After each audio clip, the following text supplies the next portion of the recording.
ఇది జీలకర్ర, ఎల్లుల్లిపాయ, జీలకర్ర, ఉల్లిపాయలు. ఎందుకంటే ఇవన్నీ వేయడం వల్ల చిక్కుకు వస్తుంది పులుసు. పీతలకి దానికి టేస్ట్ ఉంటుంది అన్నమాట. ఇట్లా జీలకర్ర, ఎల్లుల్లిపాయ, టమాటా, ఉల్లిపాయ అన్నీ వేస్తే చిక్కుగా ఉండి టేస్ట్ ఉంటుంది.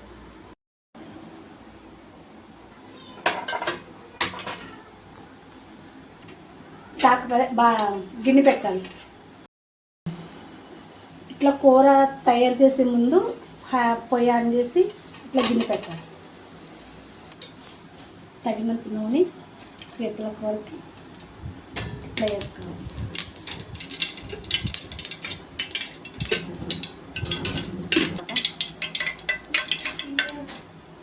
నూనె బాగా మసిలిన తర్వాత ఇట్లా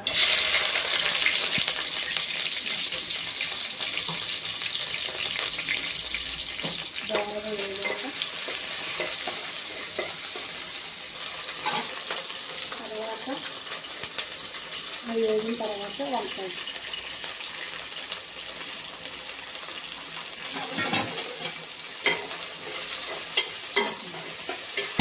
అలా మొక్కపోతే ఎండినంత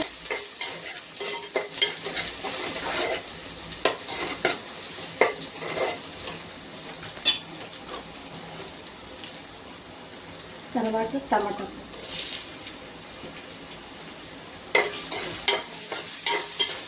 పీతల్లోకి తగినంత చింతపండు నానబెట్టాలి.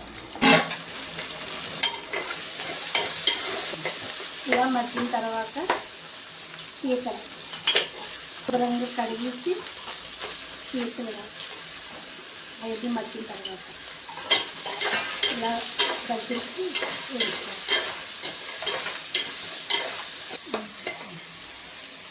అన్నీ దగ్గరికి వేసుకుని పెట్టుకోవాలి. కారం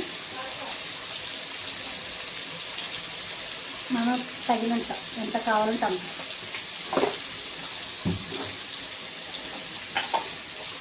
పసుపు, ఇది చిక్కుడంత, సాల్ట్, ఇది మనకు తగినంత ఇవన్నీ వేసి ఇట్లా కలిపి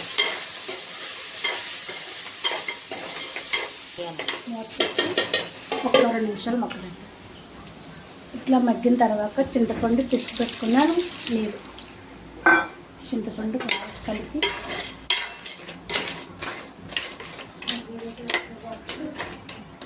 ఇట్లా కలిపెట్టాక చింతపండు నీళ్ళు పిసికి వేయాలి.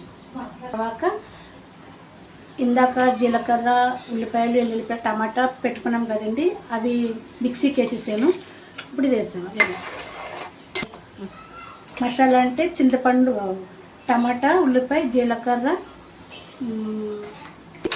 మిక్సీకి వేసేసి కూరలు వేసాను. పీతల్లో గుంజు అంటారు. ఇట్లా పీతలు చేసిన తర్వాత ఈ గుంజు అన్నది లాస్ట్లో ఇలాగా వేసుకోవాలి. వేసుకుంటే ఏమవుతుందంటే పీతల కూరకి టేస్ట్ అన్నది వెరైటీగా ఉంటుంది. ఇట్లా దించి ముందు కొత్తిమీర, కరివేపాకు, అంటే కరివేపాకు అసలు వేయాలని మర్చిపోయాను. కొత్తిమీర, కరివేపాకు,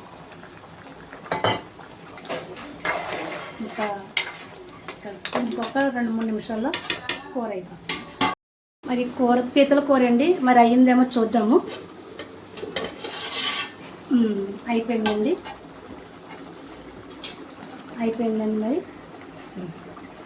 పీతల కూర అండి అయిపోయింది, దగ్గరికి అయిపోయింది.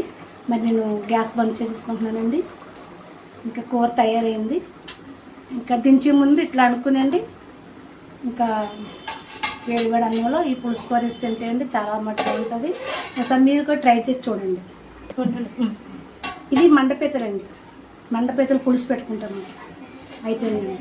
వేడి అన్నంలో కూరలో కలుపు తింటే బాగుంటుందండి.